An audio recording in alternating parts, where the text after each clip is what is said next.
இந்த பதிவாரம் தள்ளிட வேண்டாம். எனது நண்பருக்கு வணக்கம். நான் உங்கள் லக்ஷ்மன் யாழ்ப்பாணத்திலிருந்து. ஏன் இந்த பதிவுன்னு சொன்னால், நான் இதுக்கு முதல் இந்த வீடியோவுக்கு முதல் சீமந்து வாகனத்திலேருந்து இருக்கிற மாதிரி ஒரு வீடியோ போஸ்ட் பண்ணியிருந்தேன்.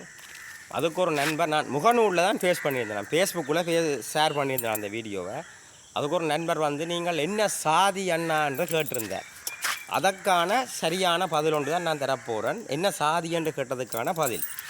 அப்போ நடந்த சம்பவம் தெரியாமல் அவர் என்ன சாதி என்று கேட்டுட்டார். அதை விடுவோம். உண்மையிலேயே இப்போ இந்த தொழிற்சாலையில் நாங்கள் கல்லுகள் அறுக்கிற நாங்கள், கல் வேலை செய்கிற நாங்கள், கல்லுன்னா வீடு கட்டுற கல்.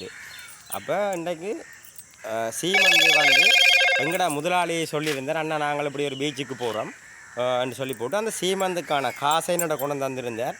56,100 காசு, இலங்கை காசுக்கு 56,100 காசை தந்துட்டு, லக்ஷ்மண் அண்ணா அதில் ஒரு 25 பேக்கெட் வரும், வேற ஒரு சீமந்து இன்னொன்று அதில் ஒரு 5 பேக்கெட் வரும், அதை இறக்கி விடுங்க, வாகனக்காரருக்கு கூட நம்பரை நான் போட்டு விடுறேன்னு சொல்லியிருந்தேன்.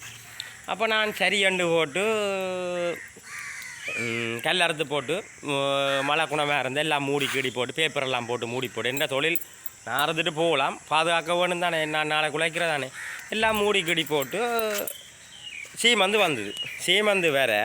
அப்போ 3 பேர் இருந்தாங்க. ஒரு அண்ணா கொஞ்சம் இதுக்கு பொறுப்பானால், மற்ற அவர் பொசுன்ற சினேந்தான். அப்போ மற்ற தம்பியை நான் கேட்கல. அந்த சீமந்து பறிக்க வந்த நபர் அந்த அண்ணா கேட்டார், வாகனத்தின் ஓனர், அந்த வாகனத்தின் ஆள் கேட்டார், அண்ணா அதில் சீமந்து வேறு அட்டியாக போட்டிருந்தோம், அடுக்கடுக்காக இருந்துச்சு. எங்களுக்கு தேவையான 25 பின்னுக்கு தேவையான 5 கிடந்தது.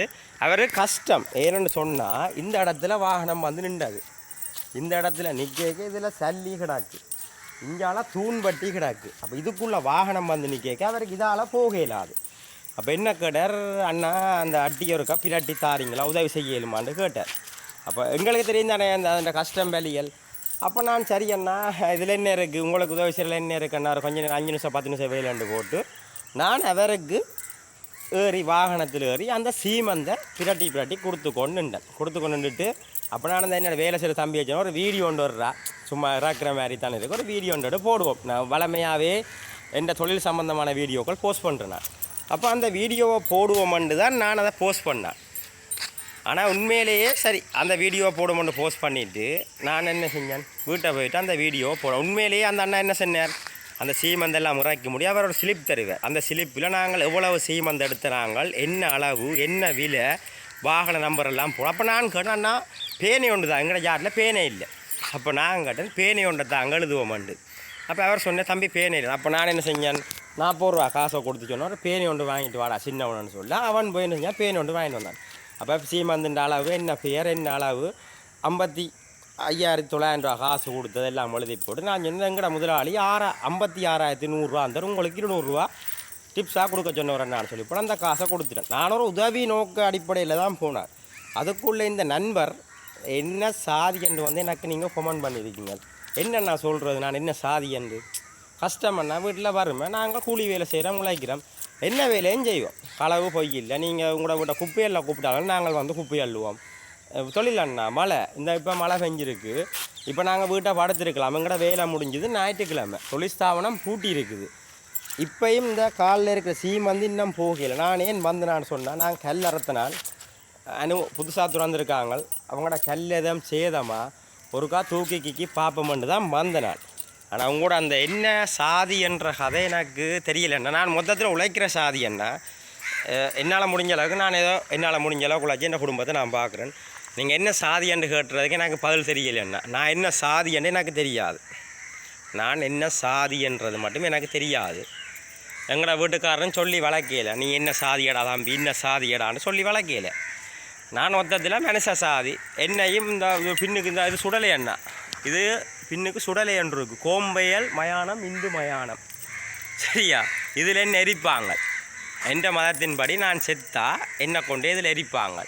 காசு இருந்தால் விறகுல எரிப்பாங்க, இல்லாட்டி கரண்டில் எரிப்பாங்க, சாம்பலை கொடுப்பாங்க. பாப்போம் என்ன சாதி என்று தெரிந்தால் நான் உங்களோட மெசஞ்சரில் கதைச்சினால் நீங்கள் மெசஞ்சரை பிளாக் பண்ணிட்டு போயிட்டீங்கள். என்ன சாதி என்று நான் இந்த சாதியை உறுதிப்படுத்தக்கூடிய மாதிரி தெரிந்தால் நான் உங்களுக்கு சொல்கிறேன் அண்ணா. ஆனால் நீங்கள் முகநூலை பிளாக் பண்ணாங்க, ஒரு கருத்தை நீங்கள் எனக்கு போட்டால் நான் கதை கேட்க நீங்கள் கதைக்கணும். நீங்கள் என்னை பற்றி முழுக்க தெரிஞ்ச ஒரு நபர்ன்றபடியாக தானன்னா நீங்கள் என்ன என்ன சாதி என்ன இதுன்ட்டு கேட்டிருக்கீங்க. சாதியில் ஒன்றும் இல்லையண்ணா. நீங்கள் களவு பொய் இல்லாமல் நேர்மையாக என்ன தொழிலோ டிரைவிங்காக இருக்கட்டும், ஒரு ஆஸ்பத்திரியில் அட்டெண்டராக இருக்கட்டும், குப்பை அல்றவனாக இருக்கட்டும், என்ன தொழிலாக இருந்தாலும் அவன் தொழிலுக்கு அவனவன் தான் கிங். நீங்கள் எனக்கு வந்து நீங்கள் கேட்காங்க செருப்பு மறுது எனக்கு வந்து நீங்கள் கேட்கக்கூடாது என்ன சாதி என்று.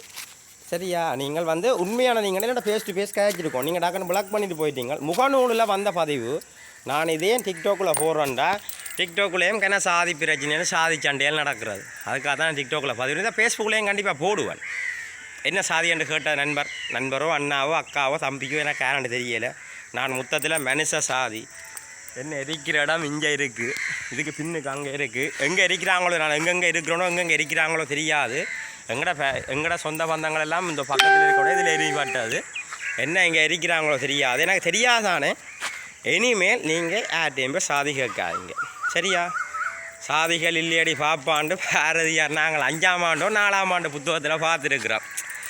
சாதிகள் இல்லையடி பாப்பா, ஓடி விளையாடு பாப்பா, ஒளிந்திருக்கலாகாது பாப்பான்னு சொல்லி படிச்சிருக்கிறோம். சாதி ஒன்றும் இல்லையண்ணா, காசு பணம் மட்டும் உங்களுக்கு உழையுங்க, நேர்மையாக உழையுங்க, அவ்வளோதான். சரியா? மற்றவனா போய் சொல்லியோ மாற்றி எனக்கெல்லாம் இப்போ நான் மழை ஞாயிற்றுக்கிழமை எனக்கு வர வேண்டிய அவசியமே இல்லை. போலீஸா நான் சம்பளத்தை வாங்கிட்டு போயிட்டேன். இப்போ கூடி உண்மையிலேயே நான் நான் ஒருக்கா தூக்கி பார்ப்பேன். மழை பெஞ்சு தண்ணி என்ன இந்தா ஃபுல்லாக தண்ணி. நான் ஒருக்கா ஒரு அச்சம் தானே கரைஞ்சிருக்குமோ, நாளைக்கு நான் தான் அதை அள்ளி இறக்கும் ஒருக்கா தூக்கி பார்ப்பேன் பேச்செல்லாம் நான். சரி அண்ணா, நீங்கள் என்ன சாதி என்று கேட்டதுக்கு நன்றி. நான் என்ன சாதி என்று தெரியலை. கண்டிப்பாக நான் என்ன சாதி என்று தெரிந்தால் நான் உங்களுக்கு என்ன முறையில் உங்களுக்கு தெரிவிக்கிறேன்னு தெரியாமல் இருக்குது. கண்டிப்பாக நீங்கள் என்ன சாதி என்று கேட்டபடியா எனக்கு தெரிஞ்ச ஒரு நபராகத்தான் இருக்கலாம். எப்படியும் இந்த வீடியோ நீங்கள் பார்க்கலாம். நான் ஒரு சாதியும் இல்லை, மனுஷ சாதி, மனிதர். 2 நேரம் சாப்பிட்றேன். விடியெல்லாம் கஷ்டம் பண்ணால் சில நேரங்களில் சாப்பாடு குறைவு. தொழிற்சாமனத்தில் வந்தபடியாக முதலாளி சாப்பாடு கட்டித்தார்.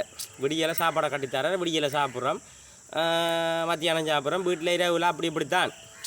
உங்களுக்கு நான் சாதி சொல்ல வேண்டாம். குடும்பங்கள், சுமைகள், கஷ்டங்கள், வறுமைகள் எல்லாம் இருக்கும்.